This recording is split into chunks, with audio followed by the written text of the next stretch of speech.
Hi hello నమస్తే friends, నేను మీ గిరి నాగేష్. మీరు చూస్తున్న రెసిపీ ఫుట్బాల్ తెలుగు. ఈరోజు మన రెసిపీ వినాయక చవితి స్పెషల్ పాల తాలికలు.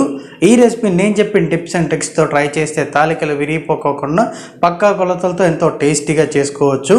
ఒకసారి మీరు కూడా తప్పకుండా ట్రై చేసి టేస్ట్ చేసి కామెంట్ చేయండి.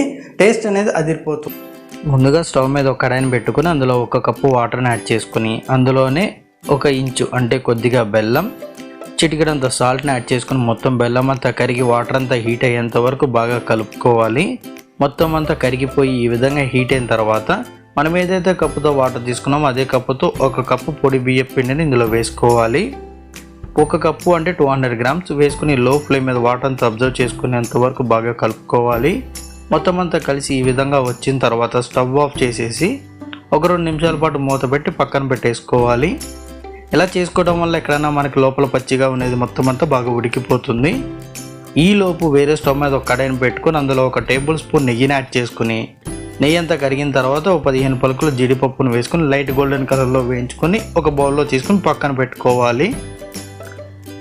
ఆ తర్వాత మనకి పిండి అంతా బాగా ఉడికిపోయి ఈ విధంగా వస్తుంది. ఇప్పుడు గోరువెచ్చ మీద మనం పిండిని అంతా ఎక్కడ ఉండాలి లేకుండా ఒక ముద్ద షేప్లో వచ్చేంత వరకు బాగా సాఫ్ట్గా కలుపుకోవాలి. ఎటువంటి వాటర్ యూజ్ చేయకుండా మొత్తం అంతా ఈ విధంగా సాఫ్ట్గా కలిసిపోయిన తర్వాత ఒక ప్లేట్లోకి తీసుకుని అందులోనే కొద్దిగా పొడి పిండిని తీసుకుని ఈ విధంగా చేతిలో వేసుకుని పొడి పిండిని మొత్తం చేతులంతా రాసుకుని చిన్న గోలీ సైజ్ అంత పిండిని ఈ విధంగా తీసుకుని స్లోగా మొత్తం అంతా తాలికల్లాగా చేసుకోవాలి. ఇలా పొడి పిండి యూజ్ చేయడం వల్ల తాలికలు అనేవి విరిగిపోకుండా వస్తాయి. ఇదే విధంగా మొత్తం అంతా పిండిని చేసుకుని పక్కన పెట్టేసుకోవాలి.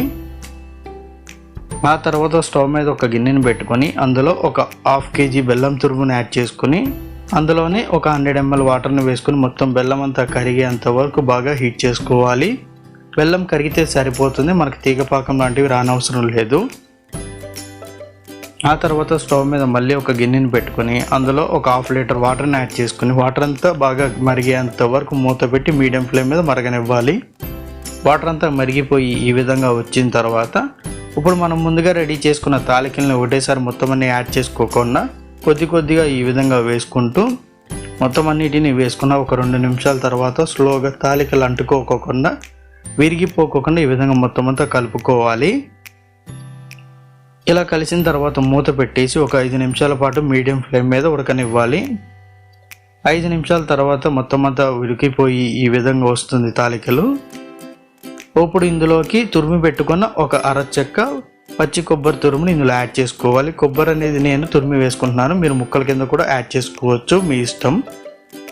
వేసుకుని మొత్తం అంతా కలిసిన తర్వాత ఇప్పుడు ఇందులోకి 3 టేబుల్ స్పూన్ల పొడి బియ్యం పిండిని ఎక్కడా కూడా ఉండకట్టుకోకుండా ఈ విధంగా జల్లుకోవాలి, లేదా వాటర్లో కలిపి కూడా యాడ్ చేసుకోవచ్చు. యాడ్ చేసుకున్న తర్వాత స్లోగా ఉండకట్టుకోకుండా ఈ విధంగా కలుపుకుంటూ తాలికలు విరిగిపోకుండా ఎక్కడ ఉండ ఫామ్ అవ్వకుండా బాగా కలుపుకోవాలి.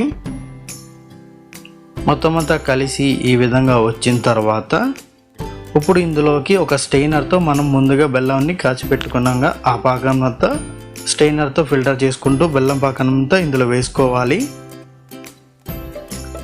వేసుకొని బెల్లం పాకం అంతా బాగా కలిసేంత వరకు స్లోగా తాలికలు విరిగిపోకుండా కలుపుకోవాలి. ఇన్నిసార్లు చెప్తున్నానంటే తాలికలు బాగా కలిపితే విరిగిపోతుంది.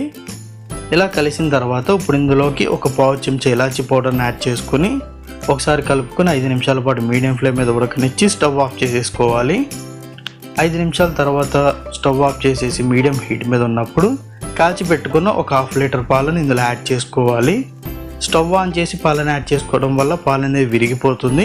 స్టవ్ ఆఫ్ చేసి మీడియం హీట్లో ఉన్నప్పుడు ఈ విధంగా వేసుకుని మొత్తం అంతా కలిసిన తర్వాత 5 నిమిషాల పాటు పక్కన పెట్టేసుకోవాలి. 5 నిమిషాల తర్వాత ఈ విధంగా థిక్ కన్సిస్టెన్సీలో కానీ చేంజ్ అవుతుంది. ఇప్పుడు ఒక బౌల్లోకి తీసుకుని మనం ఫ్రై చేసి పెట్టుకుని జీడిపప్పులను వేసుకుని సర్వ్ చేసేసుకోండి. అంతే ఫ్రెండ్స్, ఎంతో సింపుల్గా టేస్టీగా ఈజీగా ఉండే పాల తాలికలు రెడీ అయిపోయాయి. ఈ వీడియో మీకు నచ్చితే లైక్ చేయండి, షేర్ చేయండి, కామెంట్ చేయండి, సబ్స్క్రైబ్ చేసుకుంటే మాత్రం మర్చిపోకండి ఫ్రెండ్.